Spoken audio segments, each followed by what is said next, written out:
Hey everyone, welcome back to the channel. Today we've got some major updates ahead of the F1 season opener in Australia. The FIA is stepping up its crackdown on flexi-wings, Ferrari is facing fresh concerns over the SF25's handling, and pre-season testing has raised a lot of eyebrows. Let's dive in.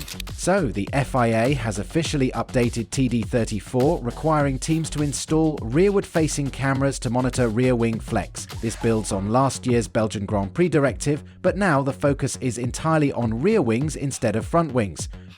Why the change? Well, there have been accusations that some teams, particularly Ferrari and McLaren, are still pushing the boundaries with flexible aero tricks. Red Bull's technical director Pierre Wache even called out both teams, claiming they're using mini DRS-style flexi-wing setups.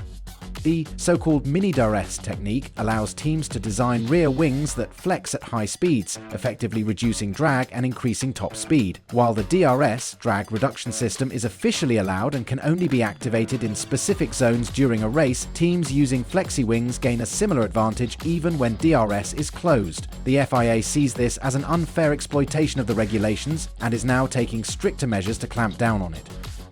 To tackle this, the FIA is introducing stricter beam wing deflection tests starting in Melbourne, plus additional front wing tests coming later at the Spanish Grand Prix. These new tests will force teams to strengthen their rear wing structures, potentially impacting their straight-linal speed and efficiency. The governing body has warned that any team failing these tests will be required to make immediate modifications or risk being excluded from sessions.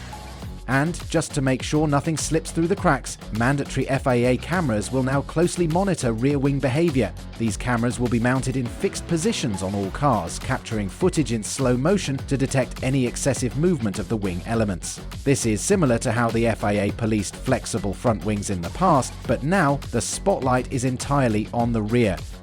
The FIA has been steadily tightening the rules on flexible aero components in recent years, but teams always find creative ways to work around the regulations. With aerodynamics playing such a crucial role in performance, even small flexing can provide a significant advantage in reducing drag and improving straight-linal speed.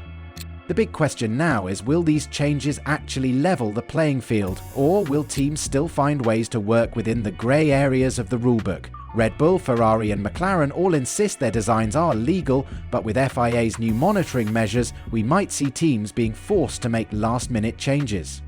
Another factor to consider is how this will affect car performance across different tracks. Some circuits heavily reward straight-liner speed, and if teams are forced to make modifications to their rear wings, we might see a shift in the pecking order. Will Red Bull remain dominant, or will McLaren and Ferrari close the gap? These first few races will be crucial in understanding the full impact of the FIA's crackdown.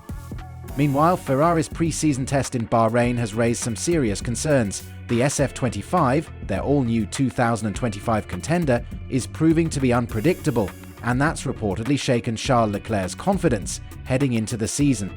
Ferrari has gone all in on a fresh design including a pull rod front suspension, something Red Bull and McLaren have used for years, but so far the car's balance isn't quite right, with less rear downforce than expected.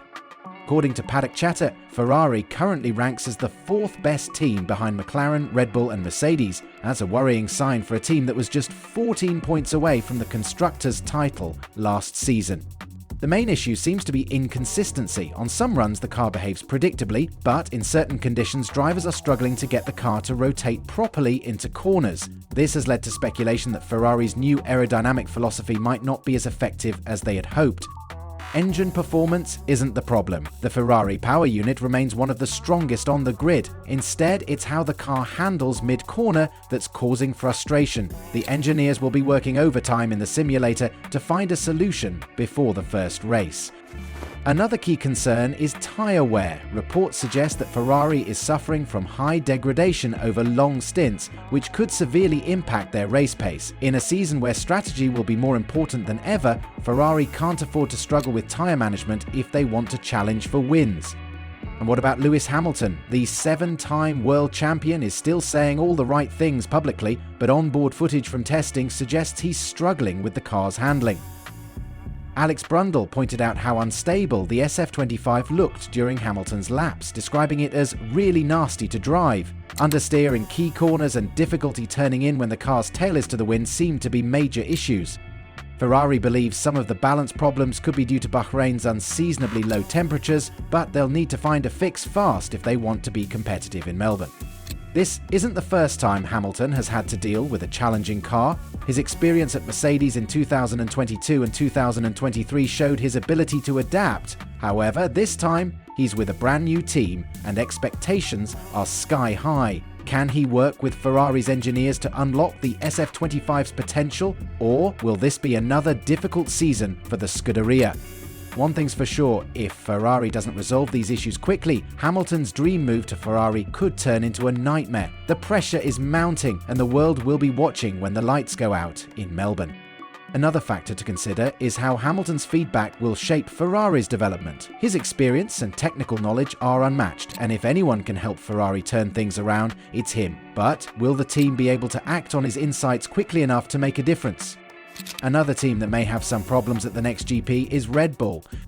Technical director Pierre Wache has revealed the thought process behind this new machine.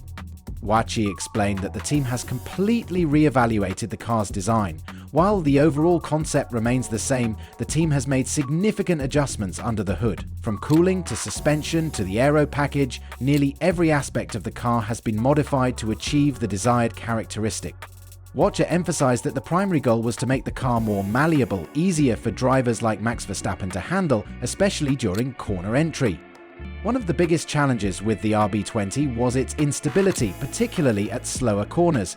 Verstappen wasn't a fan of how tricky the car was to drive despite its potential. Wache explained that the team decided to reduce the complete potential of the car and instead focus on providing a more stable, easier to use setup. This change aims to give drivers a wider range of setup options, providing them with more flexibility track to track.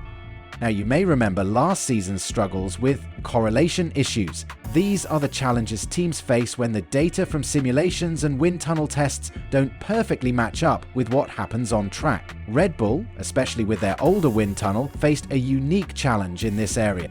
Red Bull's wind tunnel, an old facility dating back to the Cold War, has been a point of contention for the team, with rivals like McLaren and Ferrari working in newer tunnels. While Red Bull's new wind tunnel is ahead of schedule, the old one was used for the RB21's development. Wache was candid, admitting that although the team has learned a lot from last season, they still have work to do to fine-tune their data correlation. So, what do you think? Will the FIA's new flexi-wing crackdown shake up the pecking order? Can Ferrari solve its handling issues before Australia? And how will Hamilton fare in his first season with the Scuderia? Let me know your thoughts in the comments below. And as always, don't forget to like, subscribe, and hit that notification bell so you don't miss any updates. See you in the next one.